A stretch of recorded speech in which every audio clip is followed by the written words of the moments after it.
father was a pastor in Cincinnati, Ohio, for over 30 years.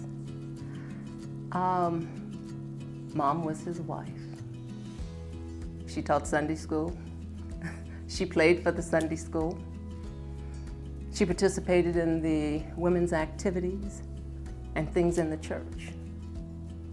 We never thought of her, although the term now is First Lady. She wasn't the First Lady. She was another lady in the church. My father's ministry, as I made mention, we were often traveling somewhere, going to one church, to another church, and so forth. And that is really how I came to know a wider Christian church, Disciples of Christ. The person I think of as my disciple superstar was my granddad, S. John Compton. He was a farmer, a man with a 6th grade education.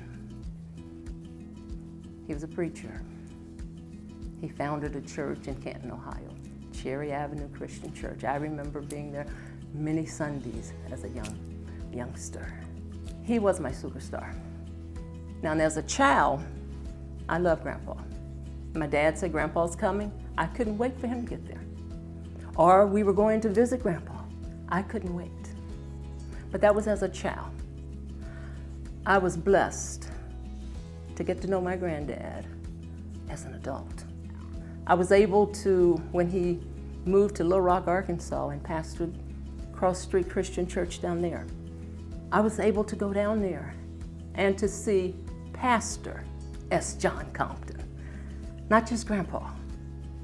And so I thank God for the opportunity, because truly, 6th grade education, but a love for God and the church, so much.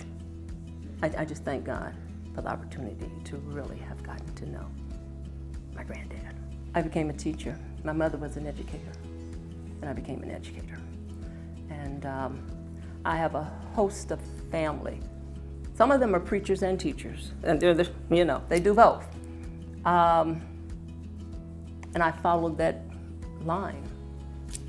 And because in teaching, you have an opportunity to interact and to work with individuals and to help them if they need help or they want help, to find something a little bit better than what they are accustomed to. A lady by the name of LaDanne Range, she was my minister's wife shortly after I graduated from college. And one Sunday after church, she said to me, I used to go to the women's retreats in Ohio, and she said to me, Jackie, I put your name in for the Women's Commission. And I said, huh? I put your name in for the Women's Commission. Don't worry about it, you can do it. You might have to take off from work, but you can do it. And then she left. I didn't even know what the Women's Commission was.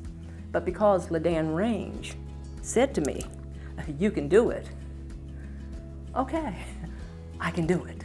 But then one day I was called to serve as the president of the International Christian Women's Fellowship, which was quite a shock to me, to say the least. But once again, with those who had poured so much into me, I hear them saying, Jackie, you can do this. And so I've continued to work in the life of the church, giving where I can and where my gifts are. NBA is life-giving to those who work with NBA as well as those who serve NBA. And notice I said those who work with NBA, because I've served on the board and NBA has been life-giving to me. I thank all of the NBA staff for all that they do to hold the light of Christ up in this church. And I thank all the board members that I have worked with over the past few years, because as all of us have worked together, doing our own part in seeking to create communities of compassion and care, to give life to others, I have been a recipient. This has truly been life-giving to me. And so I say thank you.